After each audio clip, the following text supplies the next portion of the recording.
Hey guys, before we dive into the show, I wanted to tell you about the perfect trailer cue blueprint, which is 100% free and you can download it right now over at thetrailermusicschool.com/blueprint. Now, this blueprint will help you to completely understand the structure of trailer music, how to build tracks that will be more licensable and have more impact and capture the right people's attention. So whenever you start writing a cue, make sure you've got this blueprint to hand and you can use it to help speed up your process, feel more confident that you've crafted a well-structured trailer cue before you send it off to that publisher or editor or supervisor. Okay, let's get into the episode.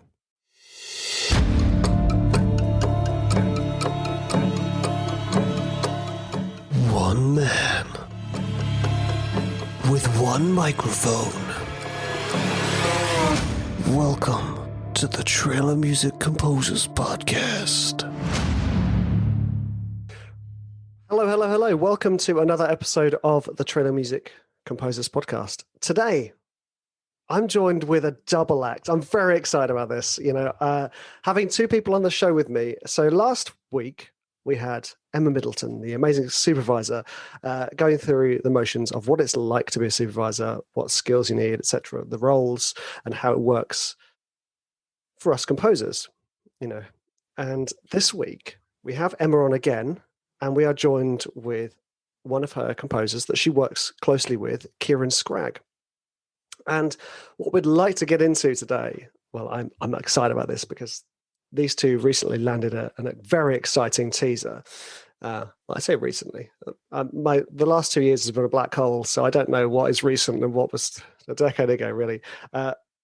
But what we thought would be an exciting episode for you guys, the listeners, is to walk you through the process and how a composer and a supervisor work together to bring a trailer track to fruition. And to land it, more importantly, because we can bring them to fruition, but landing them at the same time is very exciting. So, welcome to the show, guys. Lovely to have you both. Kiaran. So, obviously, we had Emma on last week. She's introduced herself. Everybody knows Emma by now. And if you don't listen to last week's show, Kiaran, why don't you introduce yourself and tell the listeners a little bit about who you are, where you've come from, Okay. My name's Kiaran Scragg. I use an artist name called Fort Nowhere, and I've been in and around music for 20 plus years. I started off in bands, and I had a record deal when I was about 19, I think. We did tour the world and did the band thing. We were sort of the same kind of time as Snow Patrol, but we were never going to ever be as big as Snow Patrol, as that kind of outfit. But we landed some music on Grey's Anatomy. So I think the first season of Grey's Anatomy is a song at the end of one of the episodes that got used. And that was my introduction to TV and film music. And forward wind another 10 years or so, I was in another band and we had a song used on the final Twilight movie, Breaking Dawn Part 2. What, the trailer or it was feature? Well, funny enough, it was used in the film, but they used it as like a marketing trailer too. So it was called Heart of Stone, and they had this clip shown. It was like a viral clip through a shop window of when the Breaking Dawn Part 1's DVD came out, Breaking Dawn Part 2's sort of previews were shown, and they used our song in the background of this scene that they'd released. No one had seen any music from the final film. So the only thing that fans heard for 9 months was our music, and we weren't allowed to say anything about it, couldn't talk about it. So it was very strange just to sort of be bombarded with messages about who are you and what's this music, and we say can't say anything. And then the film came out. And sort of from there, really, like that opened up a load of connections, I guess, for us in LA and our general kind of music supervisor network, as it were. And we set up a company called My Heart Canyon Music, and basically to just try and house our own material, as it were, and protect our publishing and everything. And from there, we were just told that we needed to diversify. We can't just, this was a piano and voice song. So it was kind of like, can't just keep doing the same thing and hoping to get on these, big films or whatever. You got to diversify. So I just got interested in trailer music, and I started to explore that. And I also, what did I do? I started on a bunch of adverts, hotel adverts, which kind of threw me in at the deep end of creating exotic EDM from scratch when I didn't know anything. I didn't know anything about anything. It's just sort of like fighting fire, basically, as this director and producer asking me to do stuff. And then that led me sort of all the way into trailer production and eventually signing with Pusher in LA. So,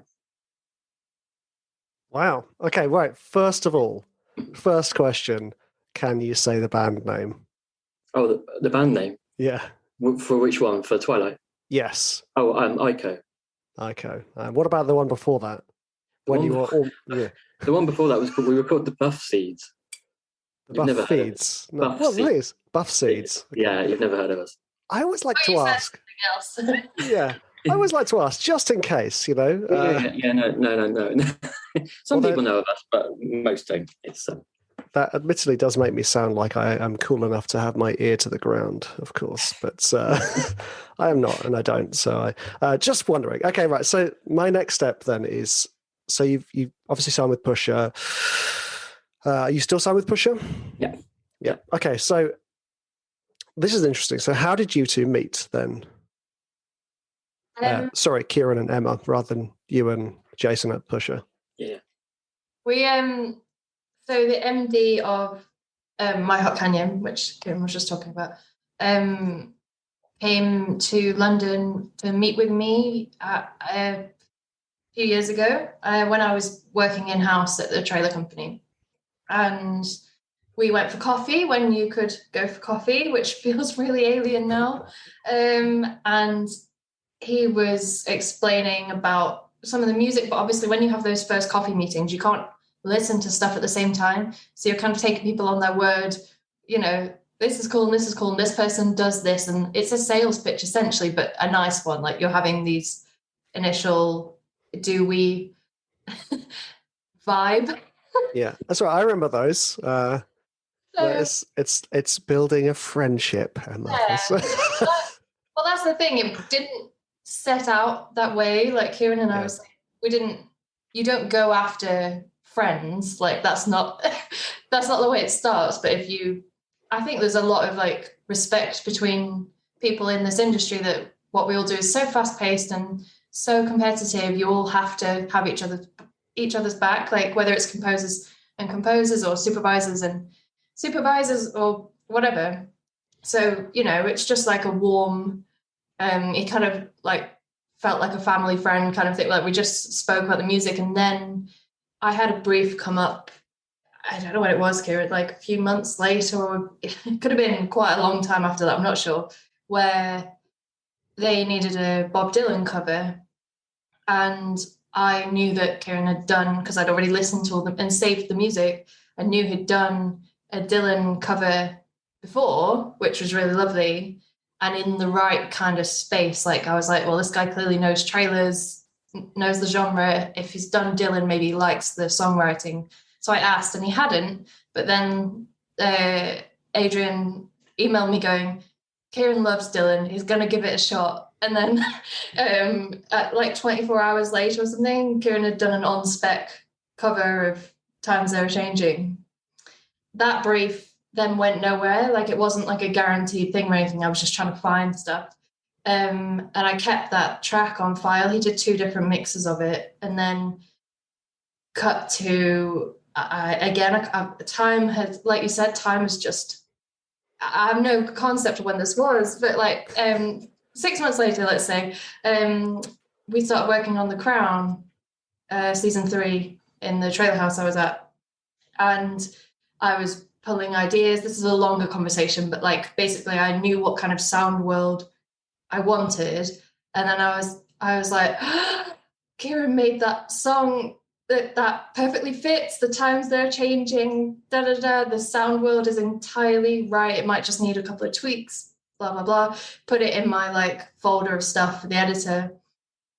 And then editor loved it. And then basically it was in from V1. And Kiaran and I then got to know each other more over like being in the trenches together, kind of texting about stuff, because you have to find that balance of trust, obviously, don't you? Like with people in this industry, like because we talked in my podcast before about NDAs and how intense all of that is. And even though we both knew what we were working on, I was scared about putting stuff on WhatsApp and things like that. So I was calling Kiaran saying, I think we should do this, and trying to lead the bespoke side of things. And then even when it was like maybe locked, we still weren't entirely sure it was going ahead. So we were like, we just kept in touch a lot over like bank holidays, and Kiaran was like driving the kids somewhere and trying to balance all of this stuff. And he did, bless him, did like loads of revisions on like what was it, like, you know, something was happening, like you were in the middle of like, I don't know, a kid's party or something, and I was like, I'm so sorry, but we have to change the end. Oh yeah, it was over a bank holiday, wasn't it? And we really we scrapped our bank holiday plans, I think, and then it was just like you have to. I mean, I had loads of phone calls when I was, my kids had started swimming, so they were doing one lesson after the other. But where the swimming pool was had terrible reception, so I'd be like on the phone and trying to make notes about the things that desperately needed changing within the next 6 hours. And then but yeah, we had a lot of back and forth, and that intensity sort of made us realize we could work together. It felt like a kind of working relationship that had legs, as it were, for future projects and things. Once we'd recovered from the kind of the intensity of it, I suppose it was all in. Everything was needed quite quickly, wasn't it? And but also, like, over, just as trailers are, everything, every bit, every change is needed very fast. But the whole thing spanned what, March, April to October. Yeah. So, Yes. There'll be those agonizing weeks of nothing, and then all of a sudden, like a week of quick fire, bosh, changes. The client loves it, but it's not quite right. Let's see how it goes. That whole story completely resonates with me, and I kind of think, Kiaran, do you think you've got exotic EDM to thank for your speed of turnaround on that Bob Dylan cover? Well, partly that, because I think, I think it's two things. I think it's that because when I was doing those adverts, they're sort of 1 minute 30, and you need a change every 3 seconds, don't you, basically? And nothing being particularly repeated, like just new melodies and, kind of everything evolving and atmospheres changing. But when I first started them, it would take me, 2 months to do a cue, 3 months maybe even, because I was completely blagging it. And then you can do one in 2 weeks, and then you narrow it down over time, don't you? And I can just about do a trailer cue in 24 hours now. But even then, it's kind of like, that's still quite a big ask for even somebody that knows what they're doing, But that, and I think my back and forth with Pusher, and like any company like that, they're working with composers, and the working with briefs to back and forth has sort of shown me how to, almost like you want to preempt what they may come back with to begin with, because you know that it will be potentially the same kind of things will happen. We want, it to be bigger. We want it to be louder. We want it to be, more dynamic, more, especially for not so much with the Crown, but with the American market. Everything's very, it's very full on. It can't be too big. It can't, yeah. Exactly. So I think the combination of those two things, it was a really good education, just being put under the pressure of, this cue has to last this long and it has to be this varied. I think without that, I'd have struggled to kind of get myself into a place with the trailers where it felt like, so I often feel like dance production does go hand in hand some way with trailer production. Well, a huge proportion of Pusher's catalog is EDM producers transitioning to trailers, because it's all about the build and the drops, guys. It is. I think also it's really interesting that, because in our podcast, Emma, we talked about the importance of being able to communicate musically, or not musically, is the case. And when you find someone who can actually communicate with you and understand what you're saying, and you understand them when it comes to changes on a track, it makes life so much easier. So was it a gradual process for you? Or was it a case of like, he's done this Dylan track and he's nailed the changes, this is great, we clearly understand each other?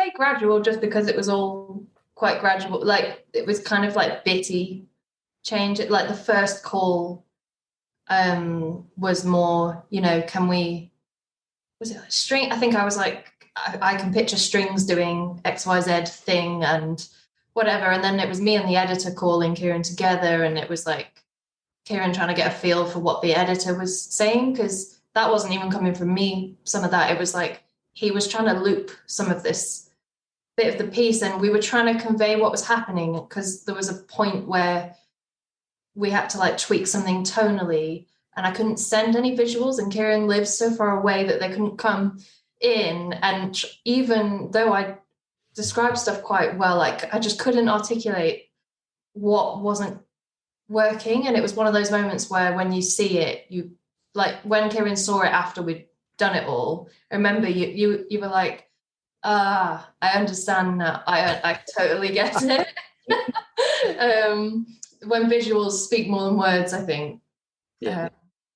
But in answer to your question, I think it was gradual over. I think it was like the time that elapsed after that, just like keeping in touch about things that we could potentially work on together, whether it was me in a supervisor capacity, like knowing what Kiaran could do now and saying, oh, I think it would be really cool if you did this, or we've got this on, do you want to give it a stab? And then we did The Crown season 4 as well together, because we had that prior vocabulary and kind of shorthand. And then it was just like more kind of talking, sharing, composing notes or whatever. And I think, like all things, it's gradual. Like, you can't know someone overnight. So I just think it's quite rare, I think, to find a connection with someone when it comes to them feeding back on your music.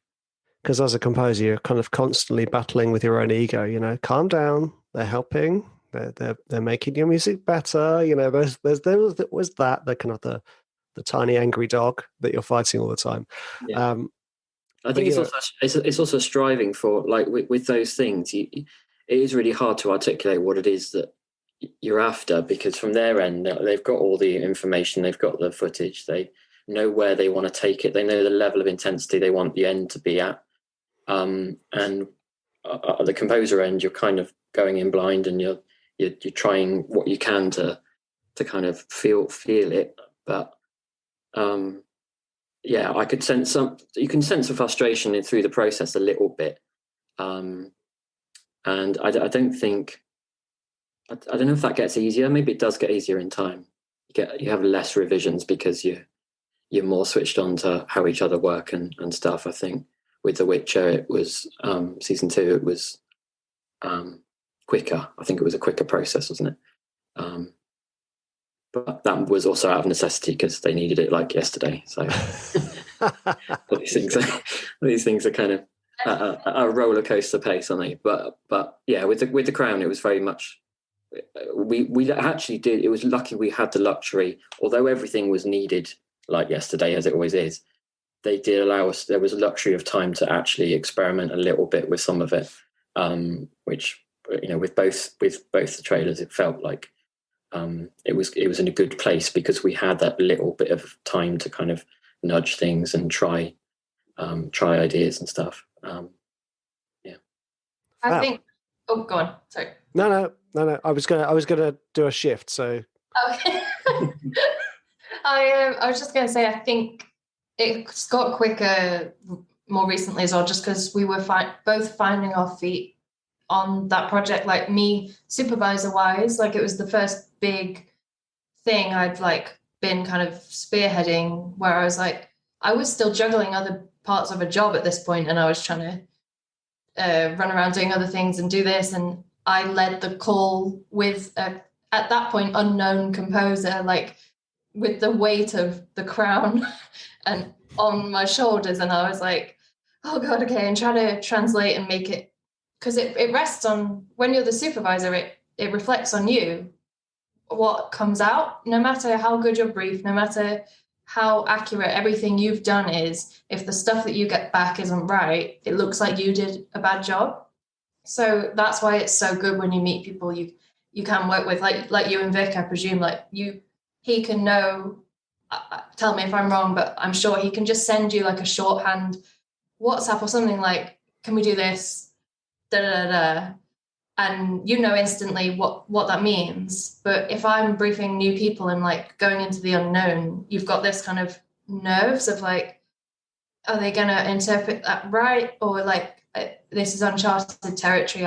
It could come back bad, and I've put all my eggs in one basket here. So I think the thing that was nice on The Crown is that it, like everything, it was a team effort. So like the producers and the editor were talking with me and with Kiaran, and then it was all like working towards this common vision of where we can see it going and like sculpting it all, and we were all playing our little roles.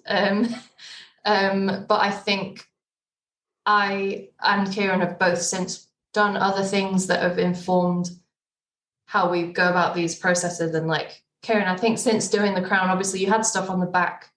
I'm sure there were things like on the back of it that increased the amount of things you were doing, or maybe more remixes or more whatever. So by the time The Witcher came around, which has been, what, has it been like 2 years, 3 years between the two things? We had all that experience of anticipating needs, like you were saying.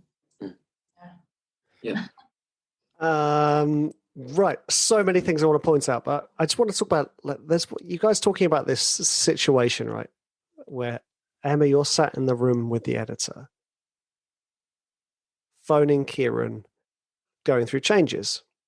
Right? I have been on the other end of that call quite a few times, and it's like, I want to know for you guys sat in the editing room, because for me, whenever I don't know about you, Kiaran, but whenever I got those calls, I was always like an excited little child inside. They want me. They really want me, you know. Is it, is there the same excitement in the editing room, or is it like, oh bloody hell, come on, let's give him a call, see if he can actually make this good, I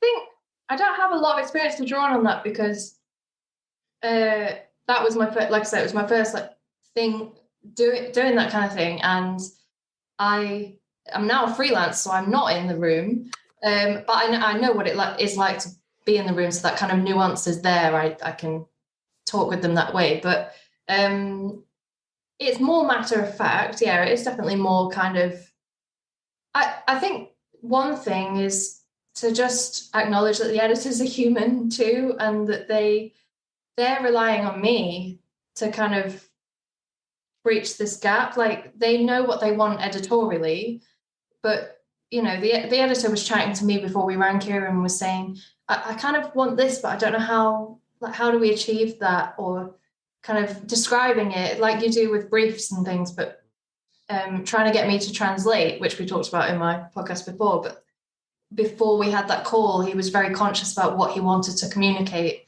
and communicating that effectively, and trying to get me to describe it musically on the call, so that a lot of editors are this way. I think they are conscious that they're saying the wrong things because they're not musicians a lot of the time. So they have the same nerves and imposter syndrome, I think, like they're dealing with music, and it's probably a frustration. Like, they know exactly what they want, like a supervisor does. They can hear it, but they need someone to help. This isn't meant to sound patronizing. Like, editors can describe stuff better than I can half the time, but like, that is how that one went. Like, that call was very much like a synergy between me and the editor and Kiaran, just making sure we're all on the same page. Like you and I talked about before, Richard, like, when you say this, do you mean this? I'm just checking, do you want that to be strings, or do you want a siren, or we talked about, like, there was a point where we were trying to avoid going too regal and too kind of stately, but we wanted the feeling of being regal and stately, but to come through more like Dunkirk 1917 type, like Shepherd tone kind of effect. So it was like just vocabulary. And I don't think there was excitement on the end of the editor, though. I don't think it's like, because it's just matter of fact for them, isn't it? It's just like an everyday. Yeah. I was excited. I had already I booked the holiday, and I bought the second car and everything. It was no, I wasn't, but I do distinctly remember, and this is because it was sort of the start of my trailer journey, as it were. It was the first big, really big thing that I've been part of. And I remember when the NDA came through and I signed it, and then I got the email and it just said The Crown season 3 trailer, the times are changing. I remember sitting at that table behind me and just thinking, if we pull this off, if this happens, then I've got my one foot in the door here. I can actually make a go of this. This could become something where I get it right and everything else. So yeah, for Emma, it was more like battling the everyday work that is coming in, and for me, it was like winning the lottery. Vision boards of your Hollywood mansion, Yeah. It's the same for me, though, I'd say. I think that's why we've spoken as much as we have, because we're both at similar points in our journey, career-wise, like on that being a momentous job, and then doing stuff since and doing our own things, and then Destiny. I mean, I don't know if you're a Witcher fan, Rich, but I've been talking about Destiny. Oh, yes. Oh, yeah, okay. Wait. I haven't seen all of season 2 yet. I've got 3 kids. It's hard.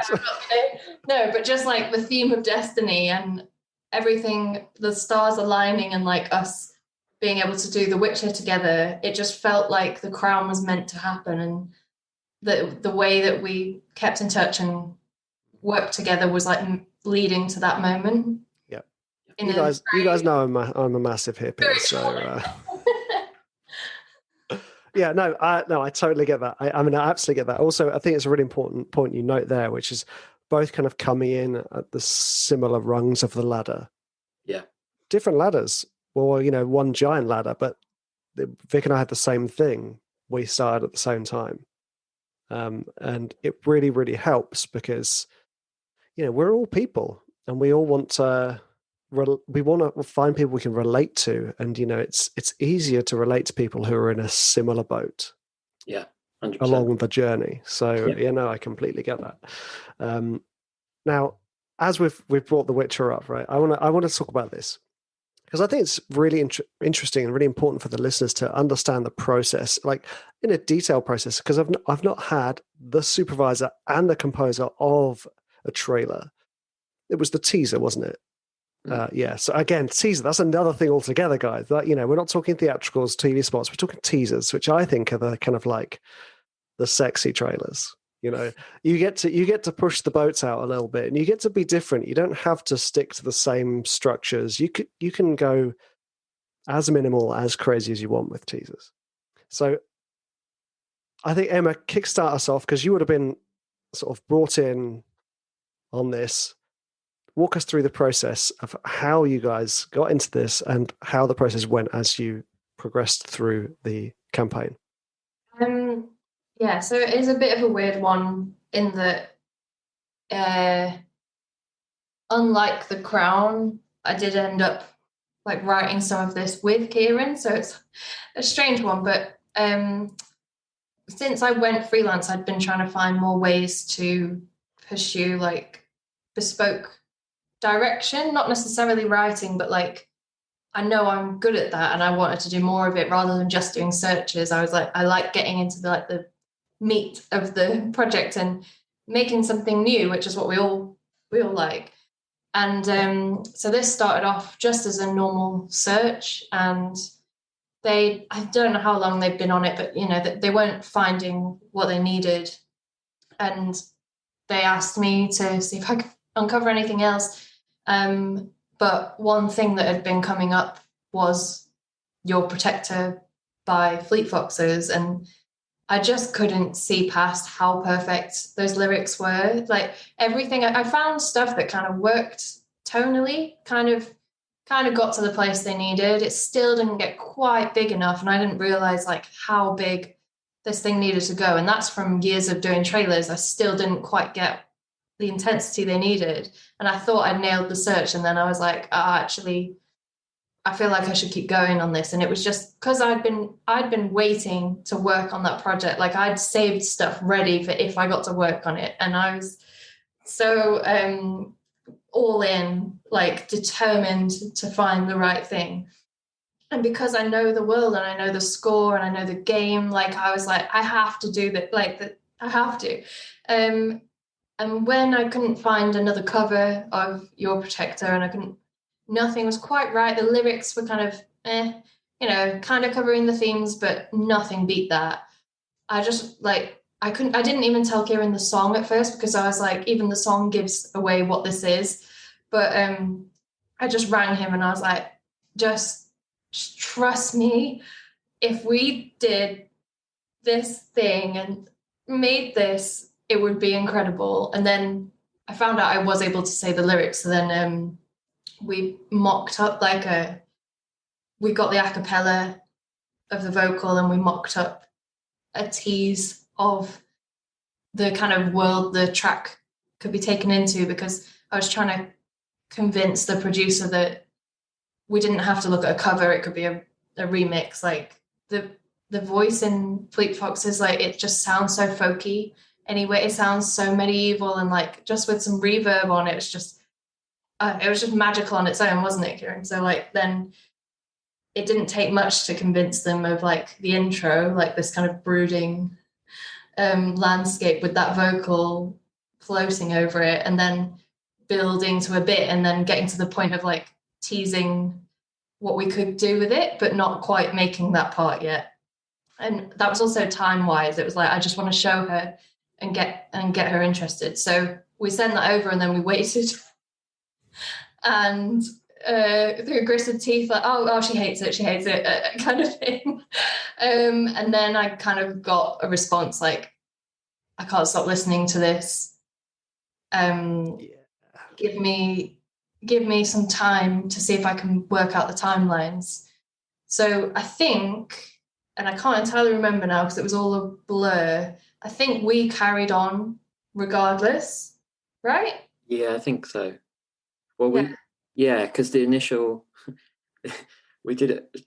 The idea came to us at like 11 o'clock at night, and I remember I was really tired for some reason. I think I'd done something like I'd been on working like through the day, and was kind of semi looking forward to just like a nice quiet evening, early bed or whatever.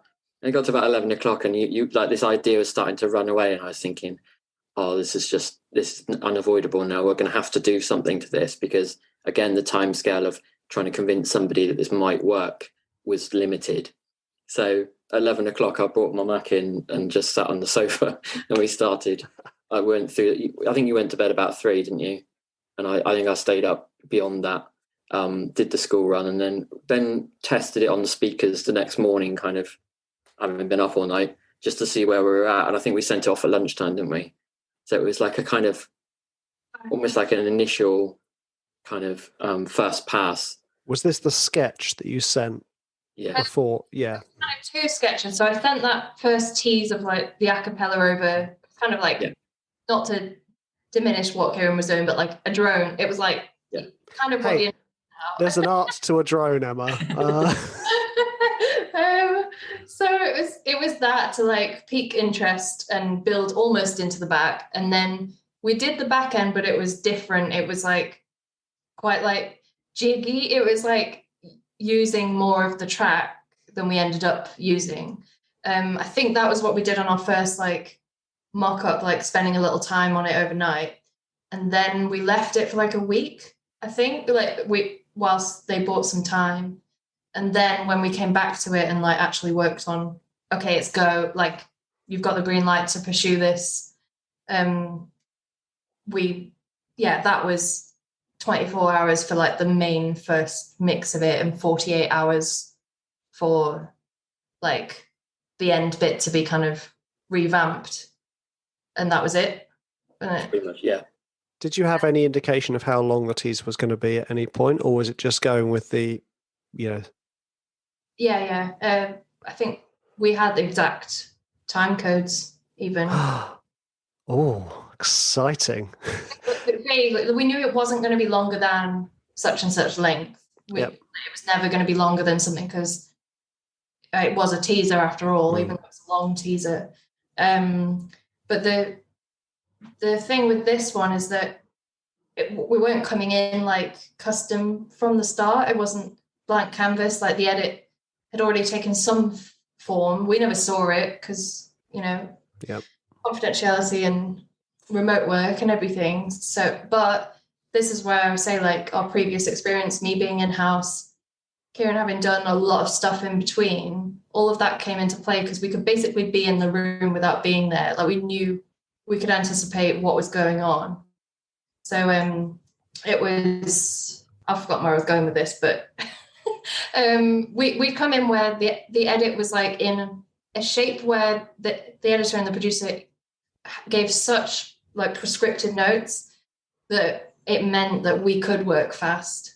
Like we were like, this is absolutely what we have to do. There was no umming and ahhing. It was just like, it has to nail this, and if it doesn't, we lose it. Like, I think the speed of your response to the feedback was probably aided hugely by the fact that you've done the groundwork first. You know, sketching out the track, even if it's sort of bare bones sketch, does so much. Whereas if you kind of like give them sort of, I don't know, half the length of something polished and beautiful, then you have this like weird pressure. Yeah. That you go, well, this is superb.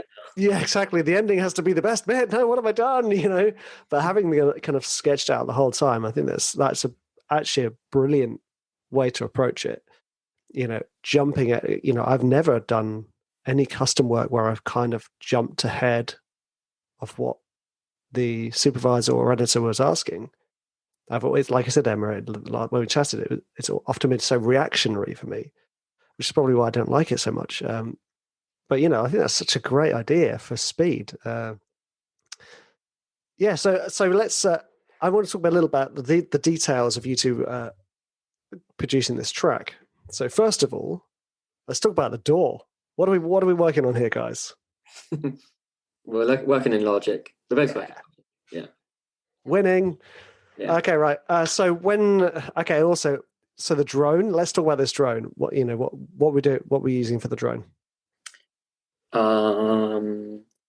That's a good question. That what are they called? Audio Imperia photo. Yeah, that one. I always bring a lot of that in where I can. I think we had some Omnisphere in there. I think we had various things, didn't we? We were trying to. We didn't at the time. During the first sketch, we didn't have the time to fully kind of explore the atmosphere of the sound world because we knew what the sound world was. I mean, that was one of the advantages I think we felt we could bring to the project. It was, we knew what, we've watched the show, we played the game, we know what it all sounds like.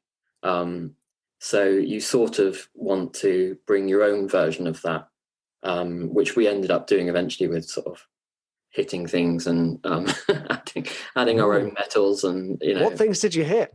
I went into the garden and I found that the old owners had left these, I don't know what they are. They're like boundary kind of, they're like a metal pole with like a little thing at the top. I don't know what it was, but they made this clanging like armor kind of noise. I can send you a thing after, but like I had to go and get my husband to help because I couldn't lift two of them on my own, like with the balance to not break my microphone. So we just had a sword fight. That's amazing. We had a sword fight.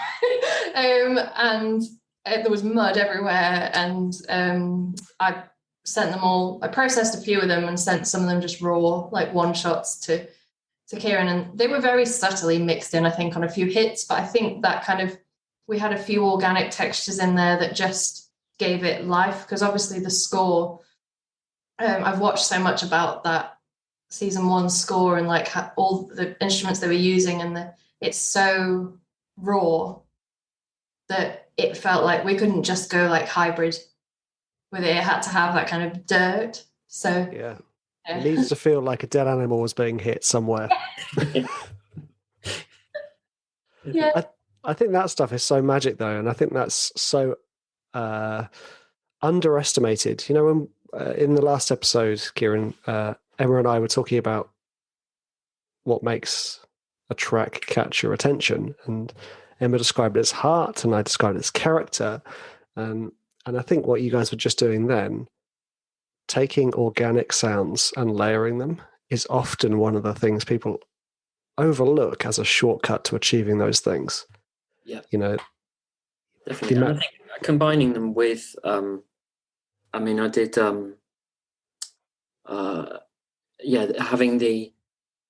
having something tactile in there, often complementing something that's synthetic, can kind of take that synthetic thing into a real world.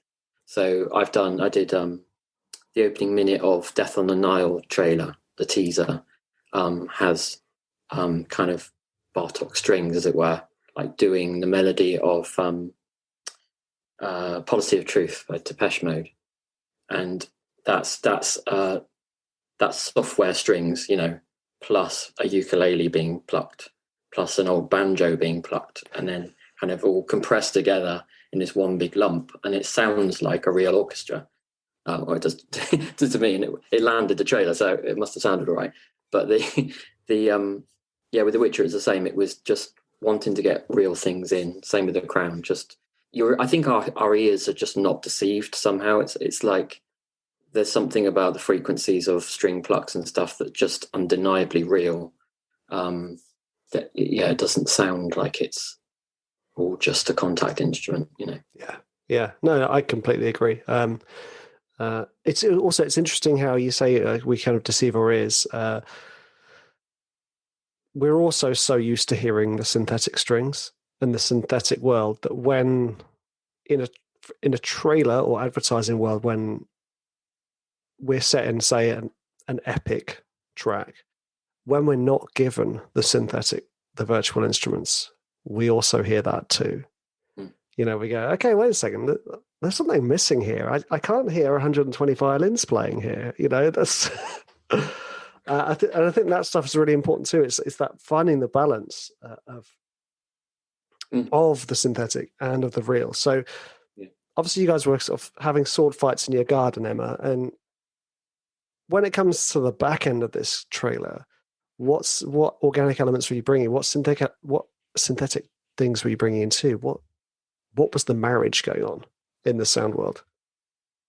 I remember, I mean, one thing that kind of created that without using organic stuff was just that we have very different styles that I'm still learning a lot mix wise, but I prefer writing strings and more traditional, I'd say traditional with a hint of darkness and cinematic, but so we took different focuses. We were like, right, you do that, I'll do this, and meet back when you've done it, kind of thing. So I was doing like, there were some Bartok strict like cello hits, and the viola run, which we eventually replaced. Oh, that's organic. So I got a viola player to do this run really quickly. Like we were trying to flip this in like the last stages of the mix, and I rang her and I was like, I'm so sorry, but can you just do this run? It's the same notes for like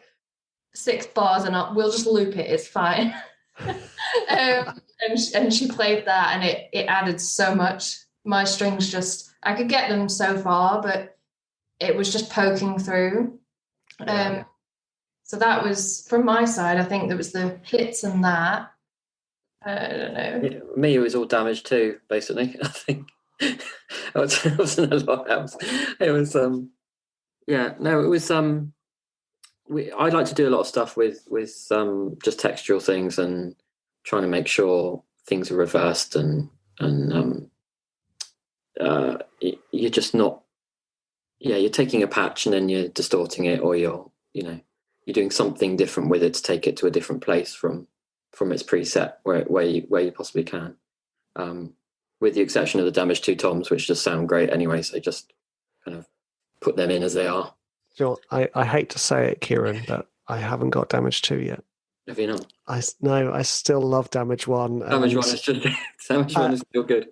And also I'm in the middle of updating my 2010 Mac to a 2013 Mac, and this technology increase is beyond me. So so this is great. So we got to this point where you were both then kind of collaborating on the track. So where are we in the timeline of the trailer being released? It was probably like at least midnight on the day that she'd said go for it. Like this is probably even further into the night. The first thing we did was analyze before we did anything. We just sat and analyzed the tracks that they were responding to. Like, okay, this one does a descending bass line. This one has this in the mix. This one does XYZ, and found like the common threads of what they were responding to and what was missing and what we could do differently. And we were like, right, first things first, we need to get that bass line, like the chord progression or whatever. So Kiaran was focusing on dirt and epic and all of that, and I tried to lay in some like brass and strings to have that part there, then sent that to him, and he put it all into the lovely stops and breaks and the toms kind of breaking everything up. That was first, right? Have I misremembered? Yeah, I think so. Yeah. So then you sent off this track, and then there's the agonizing 10 minutes when they haven't replied afterwards. Then where do we go from there? Tell the listeners what's the story of a track once you've got it to a point where you as composers are happy with it. Emma, where does it go from the supervisor's point of view? We didn't send it again till we thought we were finished, but basically like we did that overnight or over the weekend. I can't remember. It was just the Thursday, I think. Like we did that full main mix. The back wasn't quite done, but we sent it and said, we know it needs more threat. We know it needs to be bigger. So you kind of caveat all the things between you and the composer on like anticipating, like we said, like we know they're going to say it's not big enough and it's not this and this and this.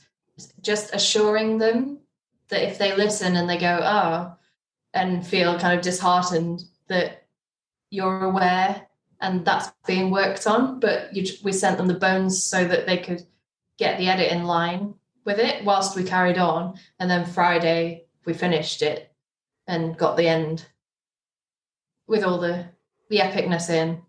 And because you'd worked on the edit points in the track, was it a case of, here's the polished version, and they say, well, this fits beautifully? Yeah. What? That's amazing.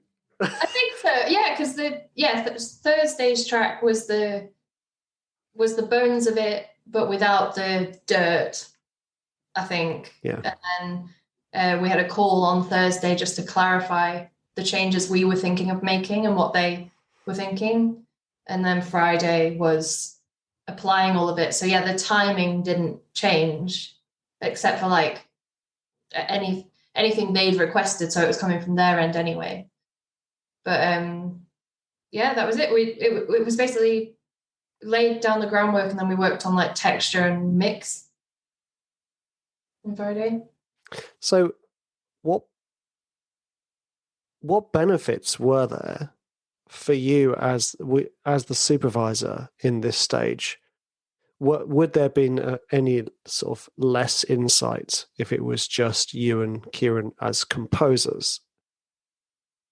I think the benefit was having been on the search first, so knowing what wasn't working, knowing what was, and knowing like about the lyric, and that there was already like a bit of a feel for that song there, so you jump on it, and like being preemptive, because you can't be preemptive if you don't know anything about it. That's why you probably don't like that reactive side of things. But if you had an in that was kind of getting you on it earlier, so there was a bit more time, then I guess that's the benefit. Kiaran, I don't know from your side, like, I've talked a lot over the last few minutes. Yeah, no, I was obviously, for a little while I was not supposed to know what it was, even though I obviously could kind of semi guess from the medieval request and everything else. But I think it was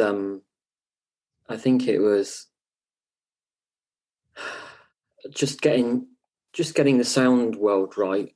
Kind of was the majority of the work from my end, and once we'd cracked that, the song itself, the vocal and the lines that he delivers are just so on point that they do a lot of the heavy lifting. It was kind of complementing that, I suppose. And yeah, so I think it's a song choice. The same with the times they are changing. Once the song choice comes in and you go, actually, I can really understand why this song's been chosen, and I think if we get it right, it will work really well.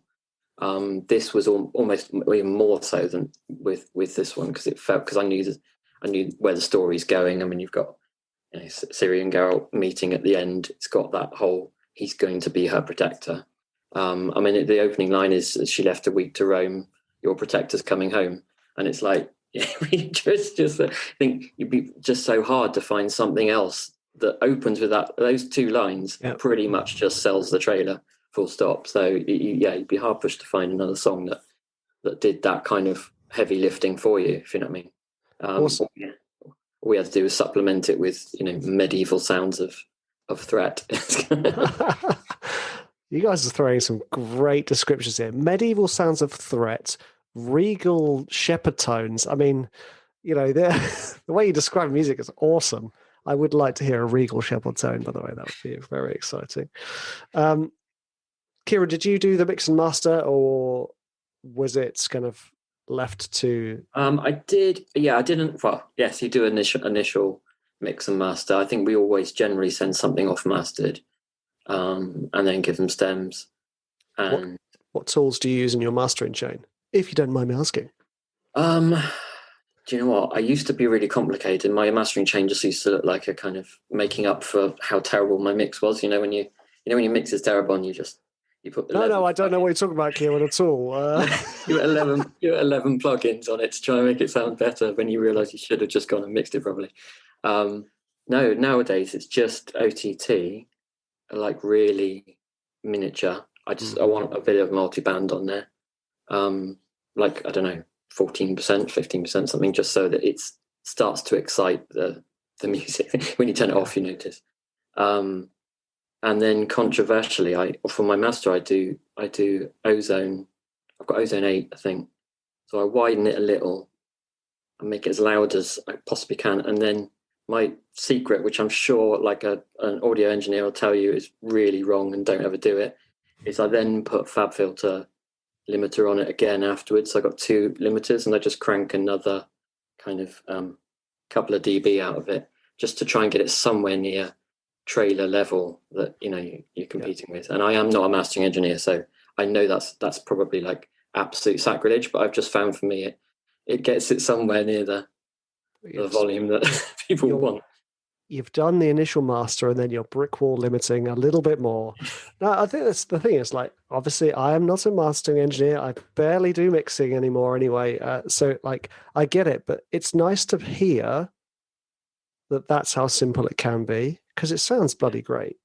And yeah, I think it's all in the mix. Again, credit to the person that did the final mix on it, because it's always the case with trailers where they'll make your stuff sound even more amazing than it sounded, just before. But I think over time, learning to try and make sure that the mix itself doesn't have any huge issues going on in it, they can only then improve it, can't they? I suppose that's the point. It's going to be somebody finishing it off for you, but you've still got to convince the client. You've still got to have a mix that competes and sounds loud and is exciting and is balanced. Yes, yeah, absolutely. So you got the track mixed and mastered to the extent that they could still put it through their awesome filter that they do. What happened then? So was it just waiting? A massive, excruciating wait. Yeah. How long?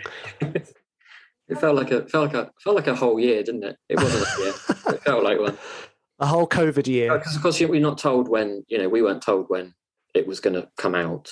We had to kind of try and imagine. Well, we knew when the series was coming out, so we knew it had to be before then. That's literally all you've got.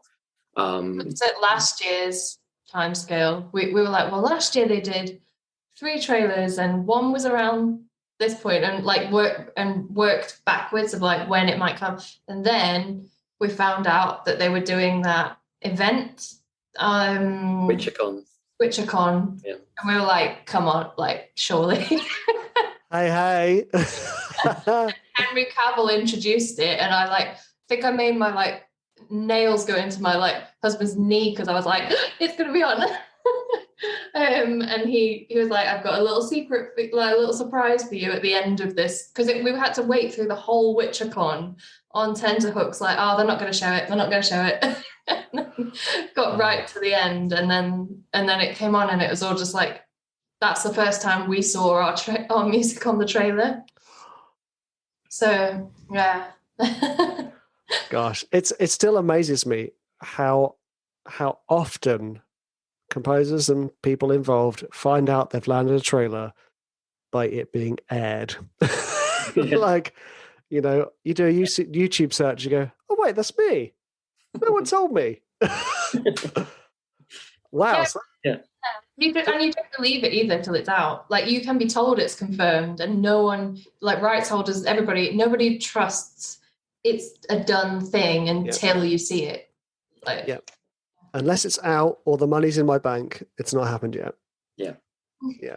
And also, why would they tell us? You think to yourself, they're just not going to tell anyone, are they? Yeah, they're just going to love it when they see it.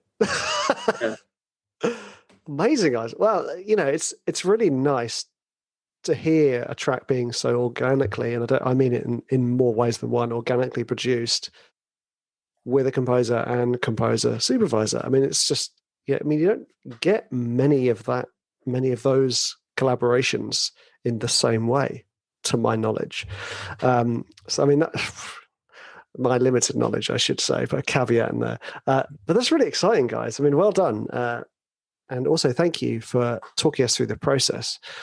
So how many bottles of champagne did you open afterwards? I think I was just I don't know, because it was waiting and waiting. I think it was more kind of surreal after a while, because you kind of is this happening? And then it's kind of been, since it came out, kind of little things, and then you kind of sit back on it and you go, we did a really good job. I'm really proud of us for doing that kind of thing. Yeah. I think it's also that thing made worse by the fact that we were massive fans of it. I think that it just increased the stress levels in and around it, because we knew we were really close. We felt like we were really close. You always feel like you're close, don't you? You could be miles away, but we felt like we were close to landing this. And we were we just kept saying to each other, imagine if this happens, almost we kept saying that out loud in order to not then let it sink in that it was happening, because at any point it could have been taken away from us, or whether it had gone wrong or whatever, or someone higher up the chain just decided it wasn't the right thing. So we had no control over it really, but we just wanted to do the very best job. And then it was just those months of sort of saying, imagine how good this will be when it comes out, because it's like working on Star Wars or something. It's the same kind of, same kind of love of it, as it were. I think it's so nice when you get to work on jobs that you are passionate about, especially when it appeals to the nerd in you.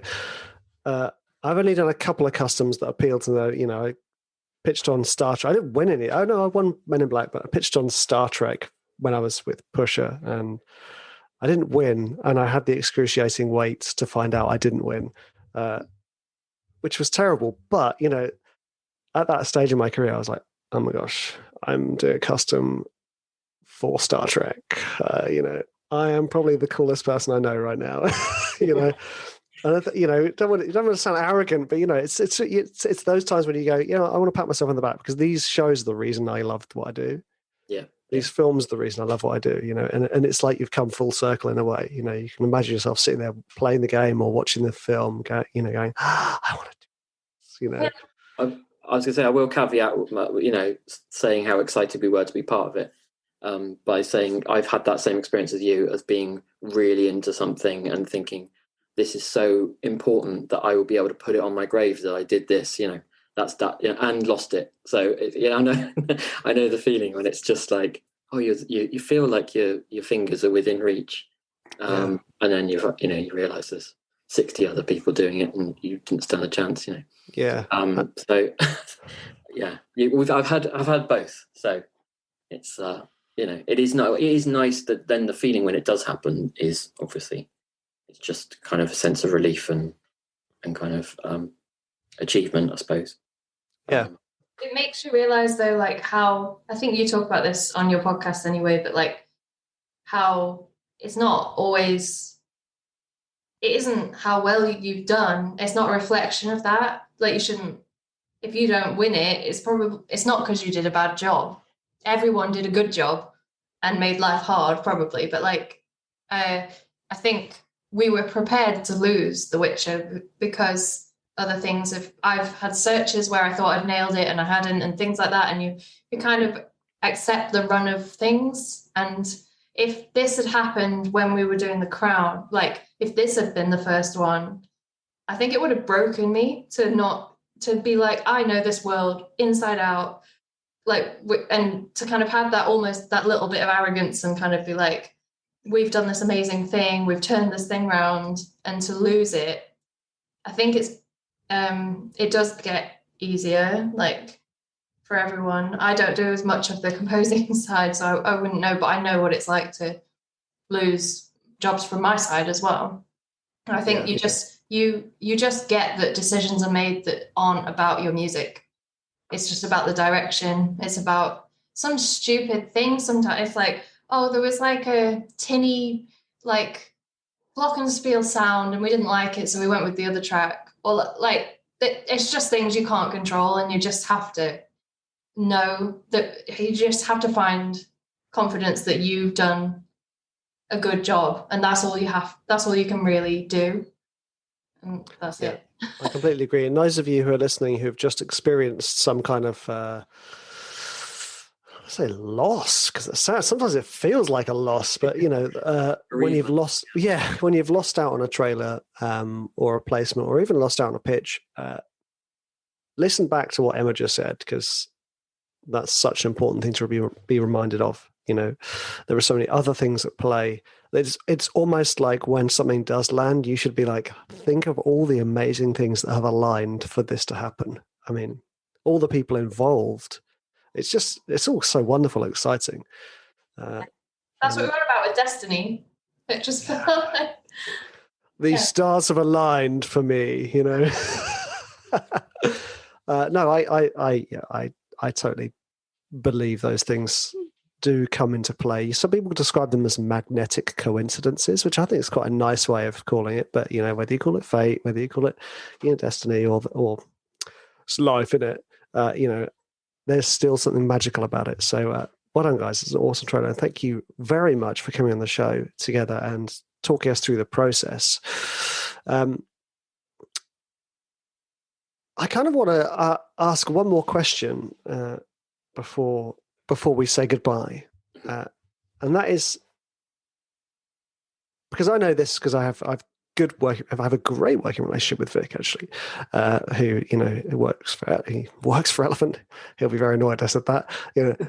The founder of Elephant Music and Mammoth, whatnot. But what advice do you have for building and maintaining good relationships in the business? So let's start with Kiaran.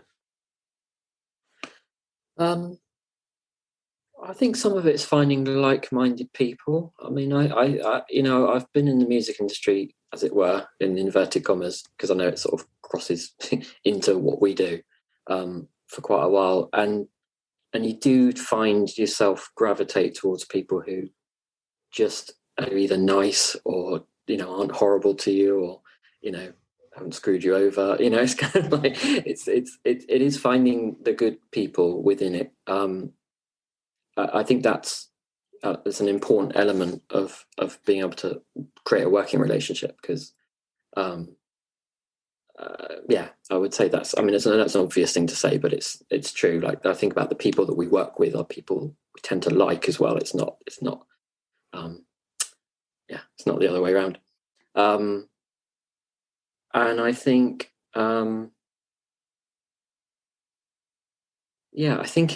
I think it's about that balance of having enough confidence to kind of just try things, and say that you can try things. I mean, the amount of us that have landed work or jobs where we've said yes to something where we really haven't felt potentially that we've got the skills to do it, or even the talent to do it. I think there's a lot of mileage in saying yes. That can go wrong too, because you can end up saying yes to everything and burning yourself out. But where you can, where people say, can you do something?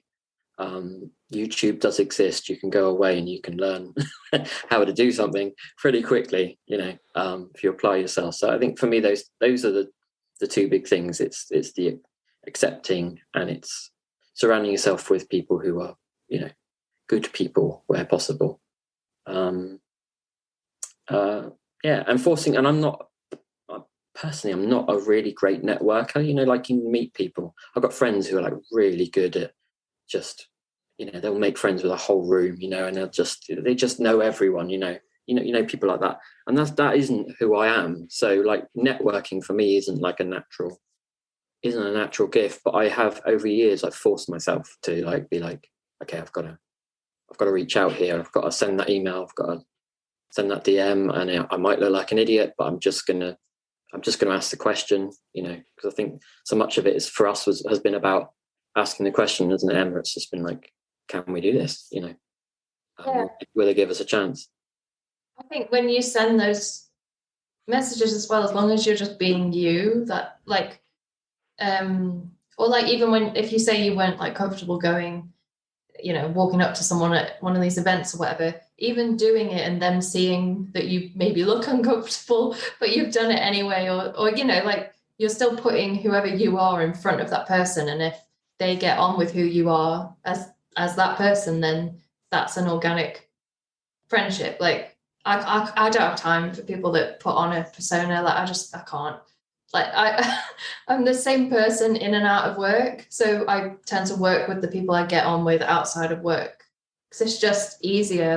Life's too short to put on some facade about being I'm the supervisor and you should do this and blah blah blah. You have to have a bit of a line sometimes and let people know if they've crossed it. But I think when you go, you just have to make people trust you. Otherwise it won't be a relationship in my eyes. You can't, because I won't lean on someone unless I trust them. So you have to have shown in some way. It's hard until it's a vicious circle, because you can't do that until you're put in the room with them to do the job or whatever. But even if it's just people I'm briefing on searches and stuff, it's if they're preemptive and they're considerate and they listen and they understand, and they, we speak outside of the brief as well on other things, then it happens organically. Just don't go in for like the hard sell. I have a million messages unread on LinkedIn that I don't have time to get to, but like people just forget you're human. And then they send this stuff and it's like capital letters, like the greatest song you will ever hear. Like, and then a link to it. And it's not even like, hi, Emma, just saying hello or something. Yeah. I'm a big fan. Just so aggressive. Yeah. So basically, guys, we're saying don't be a dick. Be nice, be open, be honest, be helpful. I mean, this you've said it seems like obvious advice, but lots of people don't listen to it, and that's not a reflection of them as people, because we all have bad days. I know I've definitely been in the latter camps on some days, but often I will say same thing as you guys, like. One of the things that's so often overlooked is just being nice to work with. I will overlook a better composer if they're not nice to work with. And I'm sure it's the same for you guys. It's the most talented guitarist in the world. I don't care. He's not nice. I don't want to be in the room with that guy. They need to be receptive to changes. Yeah. And if they're just going to be a diva about, oh, I know this better than you, the supervisor or editor working on the literal campaign, then that is a big red flag. Yeah. No, I'm not cutting that bit. I think it works musically. Yeah.